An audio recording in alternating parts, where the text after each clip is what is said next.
Hello.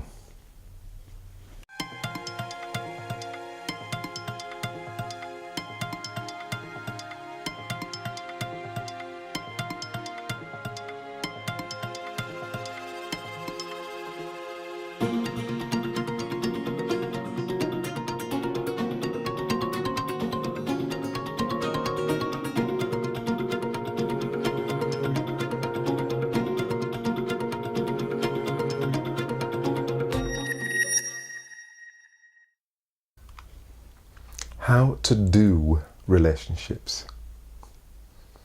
Okay, I'd like to share some thoughts with you about relationships. How to do relationships, as it were. As I see it now, some 30 years into mostly monogamous romantic relationships. But I don't want to make it personal to you, dear viewer, who could be married, single, divorced, happy, sad, or whatever when it comes to relationships. So I'll talk about the adventures of me instead, and let you notice whatever fits for you. When I talk about relationships, I could just so easily be talking about life, or work, or being a parent, or getting on in a career.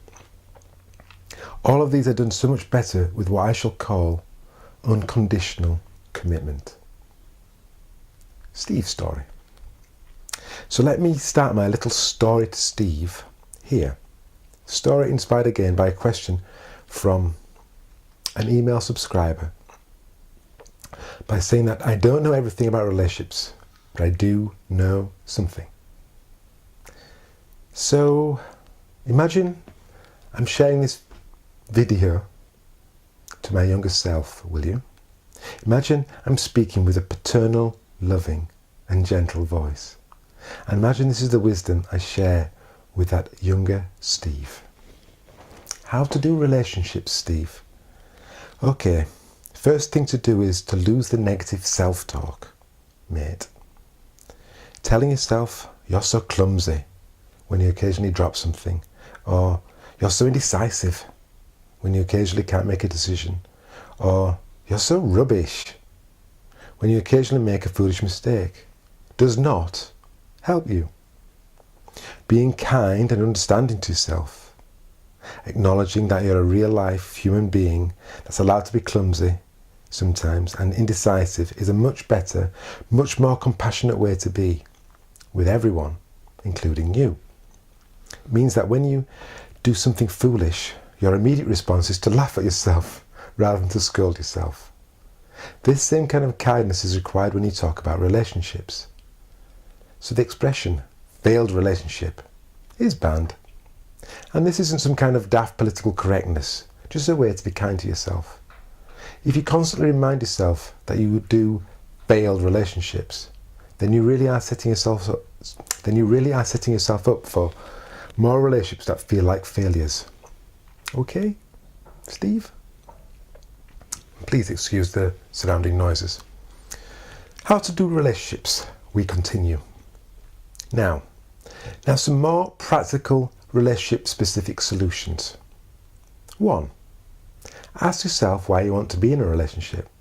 And be honest here, because chances are some of the answers may well look like this. I don't want to be lonely. I like sex.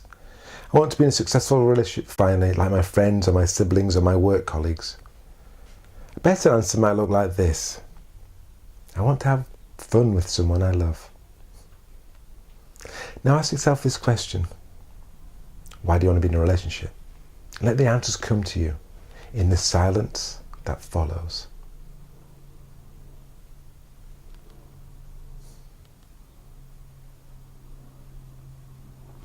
Number 2.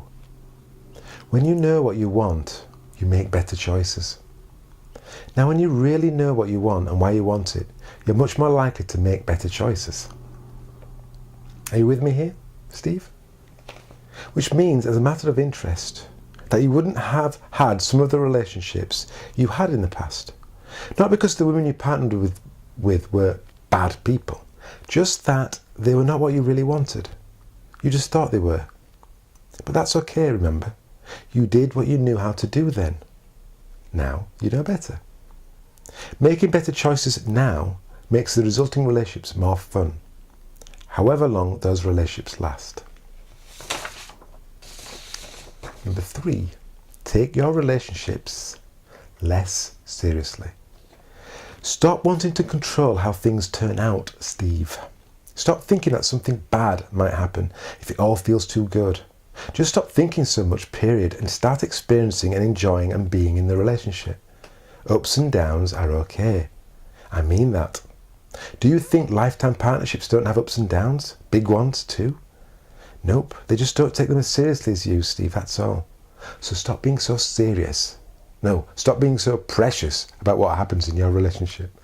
And definitely stop listening to the voices, either from inside your head or from inside the heads of friends who know better. Relationships are not meant to be thought about and steered. They're meant to be experienced. A bit like life. Yes, always take life less seriously too. 4, trust yourself more. Who can trust anyone if they can't trust themselves? Trust the relationship. Trust yourself. This doesn't mean that everything will work out how you want all the time. It just means A, it's more likely to when you take the pressure off, and B, you'll be okay if it doesn't. And a great way to trust yourself is to fully commit to whatever it is that you're doing, especially relationships. Just go for it, fully, with open heart and open mind, and just like in life, see what happens.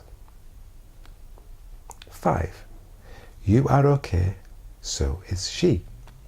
You are always okay, and so is your partner.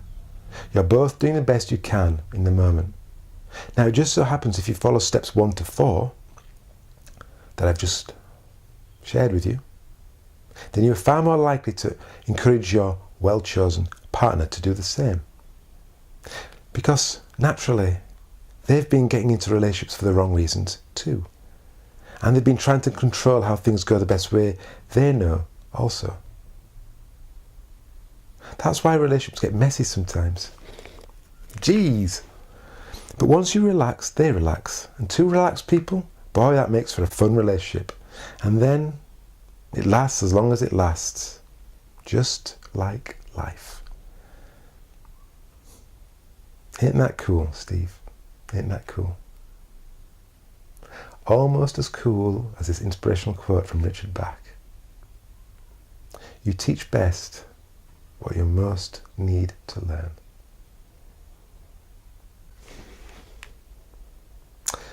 And I wrote the words to that post, to that video, in June 2013, around the time of the ending of a relationship that I really didn't want to end.